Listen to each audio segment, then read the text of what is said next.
What's up, folk? This your boy Suge, and Platinum Stacks is back at it, bringing you some entertainment news you could use.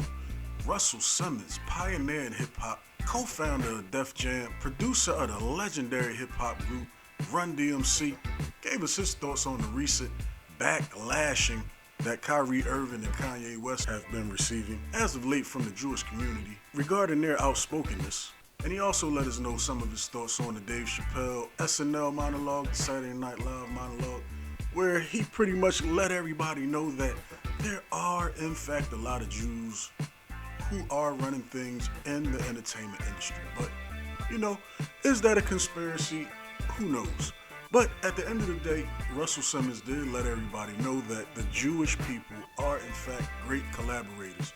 But listen, people, I haven't really taken a position on this. I'm not privy to what goes on behind closed doors. I'm busy being entertained by what's on the stage, just like you and everybody else. But in the meantime, in between time, leave your comments down in the comments section, and I'll see you when I look at you. Let me share what's in my meditation on this, and you talk after. So I woke up this morning, and I got 3 copies of Dave Chappelle's words sent to me. I went to bed. I live in Bali a lot. Half my time is spent here in Bali. The other half the time I'm with you guys in the mess. But half the time I'm here. And so I don't see things at the same time you see them. So I saw Dave Chappelle's monologue on Saturday Night Live. Like, wow. It's loaded because, I'm very sensitive to the Jewish community and to their pain. And so when I saw Dave say things that are hard to digest, I was like, wow, what they're going to do, cancel him? So it became, and then I saw Abe Foxman, not Abe Foxman, no, God, I saw Abe Foxman's letter about Farrakhan. The only media about Farrakhan's speech was Abe Foxman's letter that he wrote in the Wall Street Journal. Abe Foxman's the former head of the ADL. Anyway, I spoke to the minister a few days ago as well, at length, after his speech. And it was, as always, his honest impression of where we black Americans are and our relationship with the Jewish community and the world. And so it was more of the minister. Well done. Beautiful speech in its execution. And the words, some of them are very biting, but we'll talk about that another time. I love the minister. I say that often. People get upset. Many people are canceled just for saying they know him. Obama's like, I don't, he's friends with the minister, but he had denounced him to be president. And everybody who hasn't denounced him, most have lost their jobs. Arsenio lost his job for 20 years. Anyway, that's another subject as well. So I spoke to the minister, and I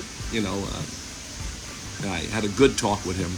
But yesterday, again, and I've been speaking pretty regularly to the new head of the ADL. That man's name is Jonathan Goldblatt. And Jonathan is, I really sympathize with him because he is doing everything he can to protect the Jewish community against any repeats of any of the atrocities that they have experienced in the past. And the more he can do, the best way to do it, it's always whether you could suppress an idea or whether you should invest. It's always, as in Israel, people are afraid. Should they use force? Should they use love? Should they use a combination of force and love?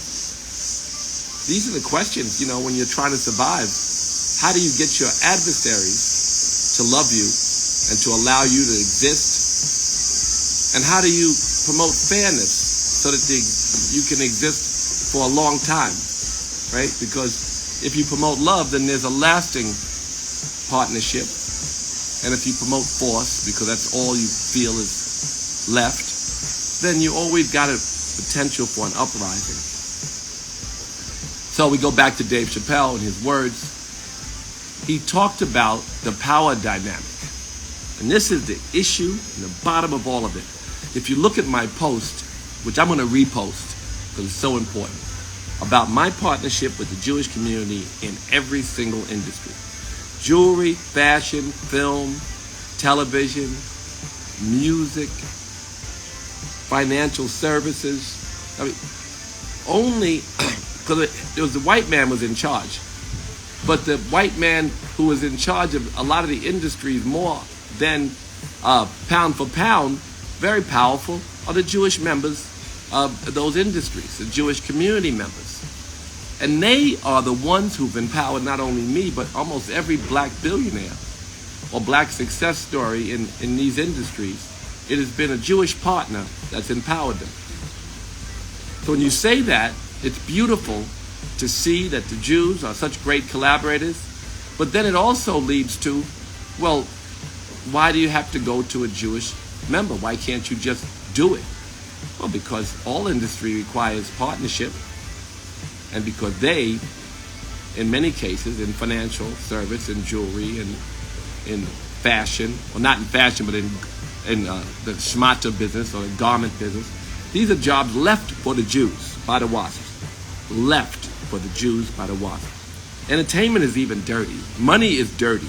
These are things that were given to them, and they turned lemons into lemonade. So it is their good fortune. It is their good fortune that they are successful in these industries. But it is also a curse, because it has been the nucleus of the critique of the Jewish community in various societies where they have been attacked for having success. It is cultural. It is in their religion and culture to fend for themselves and to be good merchants and businessmen. And it is cultural, something that we were robbed of when it comes to our most beautiful culture. We have reinvented ourselves, and we have made the most powerful culture in America and in the world. But that is not necessarily empowering. Although hip-hop is becoming more and more empowering, and the only success stories we have are coming out of hip-hop. And they're not only in hip-hop, they're taking their hip-hop power, as I did, and spreading it throughout other industries. But in general, the idea of empowerment for community is a core component in the Jewish community. It's why they have survived. So the question is, how then do we protect ourselves, if we are Jewish, against the rising discussion of the power dynamic? What do we do? Like, if we mention power and Jew, we're in trouble. Because they are definitely in trouble, or have been in trouble, every time anybody would ever mention power and Jew, success and Jew. Every time you mention it, they're threatened because they have had the experience. You can't tell them that it's good for people to talk about the success of the Jews. So this is a real question. And I talked to Abe Foxman. Abe Foxman and I didn't get along on a lot. He's the one who wrote the letter about the minister. He's the former head of the ADL. But the new ADL, Jonathan, is very interested in creating a discussion and promotion and empowerment vehicle in a Black Jewish foundation, which I've mentioned and talked about. He really understands why pound for pound this successful community against pound for pound this not so successful community have so much in common and such a common enemy, and so much they can do good together. And it should not just be talk. It should be business. It should be, how do we empower the Black community? They have numbers, we have some power.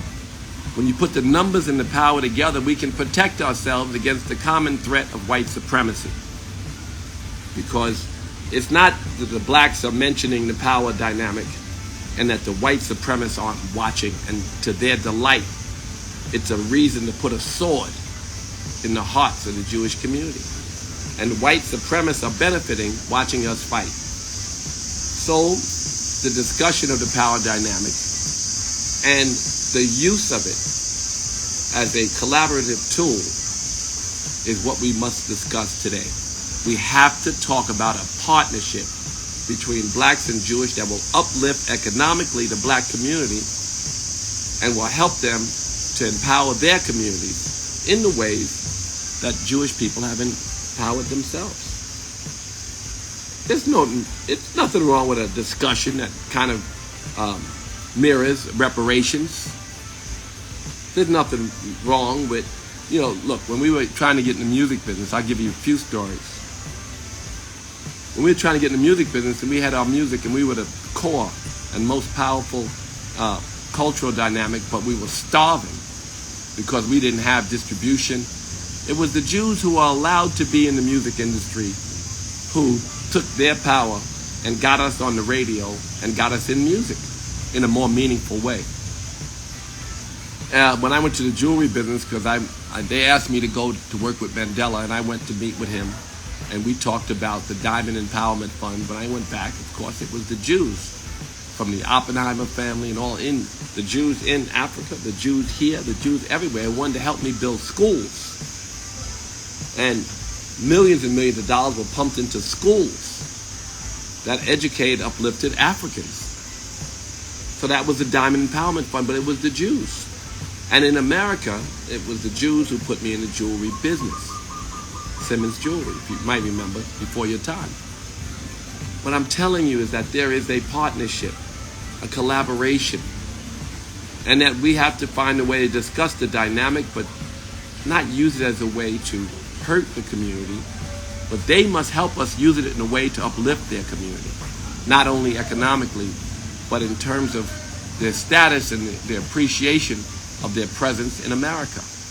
Because the hate is rising, 5 times the number of hate crimes against them, and they're such a small community, they feel threatened. So can we make profit out of pain? Thank you, to profit out of pain. That's what I'm going to call this, profit out of pain. There is pain.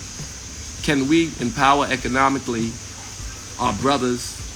And can we use our numbers to protect and empower our brothers and build the bridges that will lift us all up and protect us from the threat of white supremacy? This is my discussion today that was on my heart, and especially after watching Dave Chappelle, because there's no canceling him on this. And we can't just suppress the idea that we're doing well as Jewish members of the American community. We must partner with our brothers and sisters in a Black Jewish Foundation coalition. And it has to make money. It has to be, I told a story to Minister Farrakhan, and I told it the other day on this, the story, I told this to Minister Farrakhan 20 some odd years ago, about, and I told it to you, if you remember, I'm going to put up the old blog or old talk. The Syrian Jewish guy comes to me and said, let's buy this building. And I said, well, the building that sold our clothes, by the way, because there were many buildings selling Fat Farm. Must have been 2 Dr. Days, 2 Jimmy Jazz, S&Ds. There were so many places, high-end stores that sold high-end hip-hop clothes that were owned by the Syrian community, small Jewish community in Brooklyn, owned all of these buildings, all this business on 125th Street in Harlem. I said the reason that they owned it is because the WASP didn't want them and the blacks couldn't afford them. It was just business. Let's buy this building, promote black-owned, and let everyone know that blacks didn't own the other buildings. So that seemed pretty tough on your cousin who owns the building next door. It's business. So we didn't do the building. I should have, because the building, of course, is worth a fortune now. But the point I'm making is it's business. If we want to make this world a better place, entrepreneurs are part of it. Entrepreneurs will clean up the stuff in the ocean and turn it into bricks and build buildings out of it. Entrepreneurs will make straws that are not made out of plastic but made out of some fabric that disintegrates. Entrepreneurs will save us from our horrific choices. Entrepreneurs will make meat out of test tubes instead of raising animals that destroy the plant. Entrepreneurs, business. So in the communities where we are more vegan, in the communities where we build ideas, in the communities where we are talented in various different industries, Let us partner when necessary, and let it make sense economically to everyone involved. Get the Robert Smiths and the Bob Johnsons and the next Kanye, and maybe even save and bring back Kanye and partner with our brothers and sisters and build up our communities. And it's kind of like reparations. It's not a handout. And again, the Jewish community needs your partnership. You have something of great value, your numbers, and something of great value, your culture and your creativity. So let's use that and partner with that and build a new reality. And also, let's protect ourselves against the angry mob of white supremacists that is growing as we speak. That's it. So I'm going to post my experiences with the Jews. I'm going to promote my experiences with the Jews. I'm going to build a coalition where my experiences with the Jews are a model for the experiences of other African Americans with their Jewish brothers and sisters. Because today, my friends in the Syrian community who came to my wedding in St. Bart's, who go there every year still, and who have been 50 to 75 families who've been uplifted by our partnership, they have had great experiences. They can testify to what great partnership. Oh, my brother, come on with me live. Brother, you are a perfect Jewish businessman. Burrell Solomon, ask the request to come on live. Let's have a talk. Let's talk about the empowerment of blacks and Jews through partnerships.